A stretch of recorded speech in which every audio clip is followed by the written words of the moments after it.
You're sitting at the table. There's a player 2 seats to your left who hasn't folded in an hour.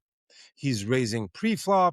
He's betting every flop, firing the turn, and somehow winning pot after pot.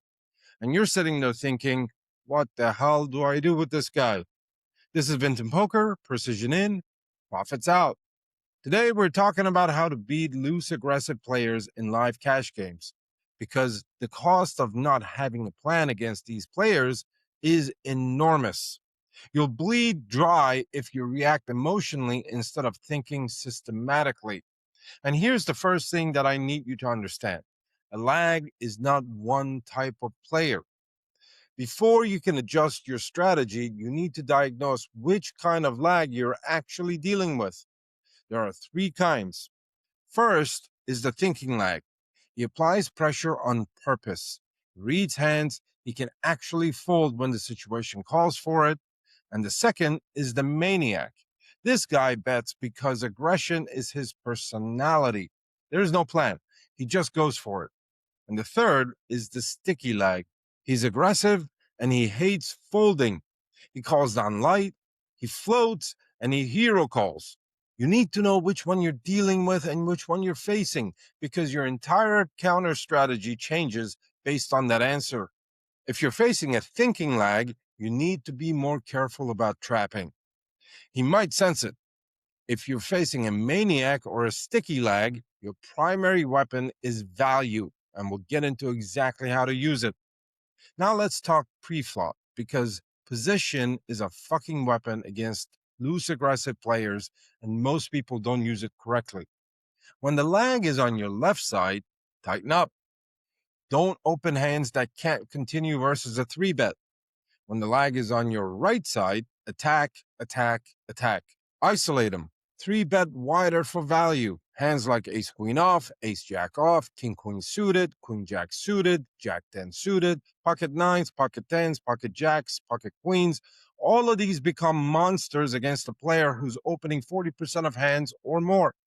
Their range is so wide that your decent hands actually crush it. Don't just flat and let them realize equity. Punish the open. And just to be clear, don't 3-bet garbage just because he's loose. That's ego poker, and that's not a plan. So what's the core adjustment against lags? It's actually pretty simple. Bluff less, value bet thinner, bluff catch better, and trap selectively. That's the whole war plan right there. Let me break down each street. On the flop against loose, aggressive players on a dry board, your play is often to let them stab. Say you've got ace queen on a board that comes queen, 7, deuce, rainbow. The lag bets. Don't panic. Top pair, top kicker is a strong hand right here. A lot of players raise immediately for protection, but that just pushes out all of his garbage. Often the better play is to call and let him keep firing. Your medium strong hands go way up in value against the lag because their betting range is full of absolute nonsense. On the turn, this is where most players get bullied.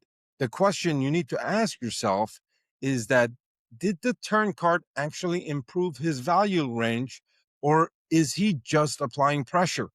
If the board was queen 7 deuce and the turn was a 3, what changed? Almost nothing. Don't auto fold top pair just because the bet got bigger. But if the turn comes a king, now you need more caution, because that card actually improves a lot of his Broadway floats and semi-bluffs. Read the board, not just the bet. On the river, this is where you make your money. And this is where math actually matters. Let's say the pot is $300 and the lag bets $200. You're calling 200 to win 500. The formula is your call divided by the total pot after your call. 200 divided by 700 is about 29%. That means you only need to be right about 29% of the times for your call to be profitable. If this player is over bluffing misdraws, random floats, and ego barrels, a lot of your bluff catchers become profitable calls. You're not calling to see it. You're calling because the math says the call is a profitable one. Now thin value. This is where low-stake players leave piles of money on the table. Against a lag, hands like top pair medium kicker, second pair good kicker, over pairs on uncomfortable boards, these can all become value bets. The key question is, what worse hands call me? If you can name them, bet. Let's say you've got king jack off on a board that runs out jack, 8, 5, 4, deuce. Against a tight player, a river bet might be way too thin. Against a sticky lag, bet it. Worse jacks will call, 8s will call, pocket pairs will call, bluff catchers will call. That's money you leave behind every single time you check that river. Before we go on, if you're getting value from this video, give it a like and share it with someone else who's also serious about becoming a crusher, just like you. It means the world to me. Share your thoughts and questions in the comments below. I read them all, and subscribe so you won't miss any future episodes. Your support helps this channel grow and helps me level up your game step by step. Let's talk about sizing, because it changes based on who you're up against. Against a thinking lag, use a more balanced sizing. Don't make your hands obvious. Against a sticky lag, size up for value. He's calling anyway. Against a maniac, let him bet. Check your strong hands more often and give him rope. Don't slow play everything though. Only slow play when the player is likely to bluff. If they're actually loose passive post flop, just bet. Trap play. Flatting a monster can be higher EV against certain lags. Let's say a lag opens and you've got pocket kings on the button. Standard play is to 3-bet. But if this player is going to barrel off 3 streets post-flop regardless, flatting can sometimes be correct because you keep his entire trash range alive. Let him build the pot for you. That's Pipo in action. Precision in, profits out. And now the biggest leak of all, the one that cost players more than any other technical stuff we've just covered. The lag wins a pot or two, maybe 3 in a row. Now everyone at the table wants revenge. They start making hero bluffs, tilt raises, revenge plays, and the lag absolutely thrives in that chaos. He's counting on it. Your job is to force him put money in bad. If he steals 5 small pots and then stacks off into your value range, you win the war. And that's the entire game. A lot of players rely on emotion and feel against lags instead of making decisions based on logic, math, and opponent tendencies. That's exactly how lags get paid. The profitable adjustment is to identify their specific leaks and exploit them systematically, not emotionally, systematically. So here's the table rule.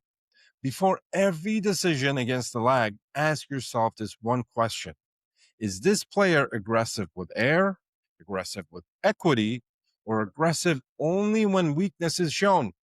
The answer will tell you whether to call, raise, trap, or fold. And here's your next session challenge. Pick one lag at your table, not the whole table, just one lag. Track what hands he shows down after betting. Does he fold to 3 bets? Does he barrel scare cards or random blanks? Does he pay off river value bets? After 2 or 3 hours of tracking, you'll have real data instead of guesses. And this is where profit starts to come in. If you want to go deeper on this and work through your specific spots together, come find me on WhatsApp. The link to my WhatsApp is in the description below. We'll do a free 60-minute coaching session together, just you and me, one-on-one, breaking down your hands and finding the leaks that are costing you the most. Come find me and let's get crushing.